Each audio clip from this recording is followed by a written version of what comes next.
thanks for joining us from our studios in Israel. I'm Aaron Porras here with ILTV's Morning Briefing. A crowd of Ultra-Orthodox Jews in the religious Jerusalem neighborhood of Mea Shearim protested and assaulted an Orthodox soldier and a policewoman yesterday. The soldier was walking through the area when members of the Haredi community began to crowd him, calling him a H.R.W, which, similar to the word for insect, is used to describe ultra-Orthodox Jews serving in the IDF. Locals passing by escorted the soldier to protect him until they entered a bookstore, and then they called the police. As the police arrived to rescue the young soldier, the crowd had grown considerably, and one person even threw a hat at a female responding officer, calling her a shiksa, meaning non-Jewish woman. The unrest within the ultra-Orthodox community has been steadily rising as of late, beginning with the arrest of Meir Toledano for avoiding a draft summons. Toledano was scheduled to receive draft exemption, but refused even to go to the office and receive it.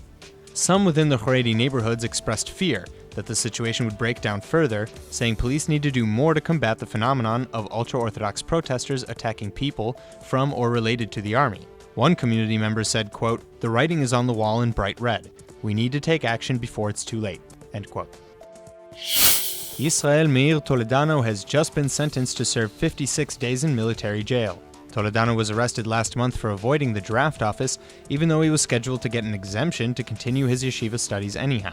The time he has been waiting since his arrest will count towards his sentence. Toledano's arrest has sparked major uproar within the ultra-Orthodox Haredi community, becoming the basis for protests across Jerusalem and other ultra-Orthodox neighborhoods in Israel. Many of the protests have included violent elements, and in just the last protest, 3 police officers were wounded as roads were blocked and rioters threw rocks and other debris. 27 protesters were arrested. Toledano is a member of Rabbi Shmuel Auerbach's Lithuanian Haredi faction, a group vehemently opposed to service in the military. Though the ultra-Orthodox community, which makes up roughly 10% of the population, typically receives service exemptions, they must register for the draft at 18 in order to receive it. Toledano did not, and according to sources from within the protest groups, the demonstrations would continue until all those under arrest were released and returned to their natural place in study.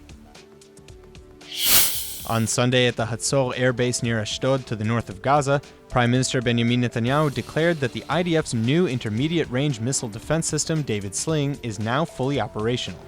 The 2 newly installed David Sling batteries join Israel's anti-air deterrence alongside the Iron Dome, used to shoot down small rockets from Gaza and Lebanon, and the Arrow missile system, built to defend against Iranian intercontinental ballistic missiles.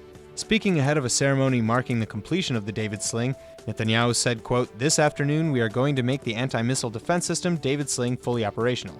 It is important news, and all of Israel's civilians have experienced the important achievement of the Iron Dome systems against strategic short-range missiles in the last campaign against Gaza," end quote.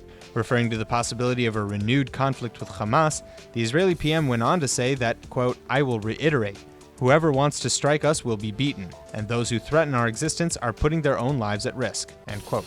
The David Sling was jointly developed and manufactured by the Israeli state-owned Rafael Advanced Defense Systems and the United States Raytheon Company. It seems that the Human Rights Watch organization can't catch a break when it comes to Gaza. The NGO is reportedly accusing Israel and Egypt of restricting its access into the Gaza Strip, and that not only is Hamas refusing to cooperate, they're actively harassing and arresting human rights employees.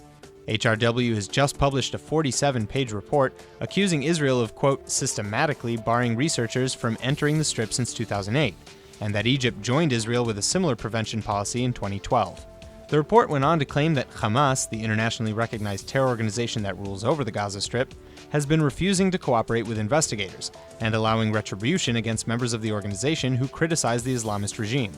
With respect to Israel, the international nonprofit H.R.W. alleges that this behavior is practically proof of Israel's lack of commitment in investigating rights violations.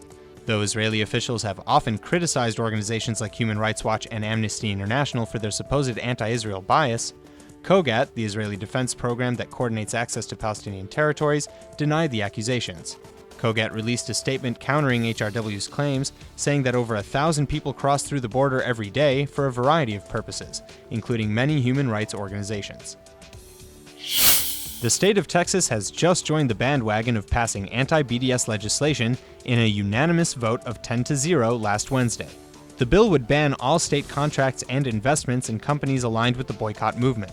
Republican Representative Phil King, who pushed for the bill, said, quote, Texas will not tolerate national origin discrimination against Israel, which is precisely what BDS is. Efforts to inflict economic harm upon Texas's trading partners weakens our state's ability to conduct trade and harms our vital social interests. BDS is not only Israel's problem, it's Texas's problem as well." End quote.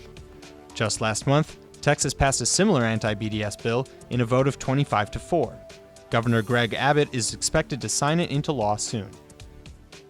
That's all for now. I'm Aaron Porras, and see you later with our main daily broadcast from Israel at 2 p.m. Eastern Time.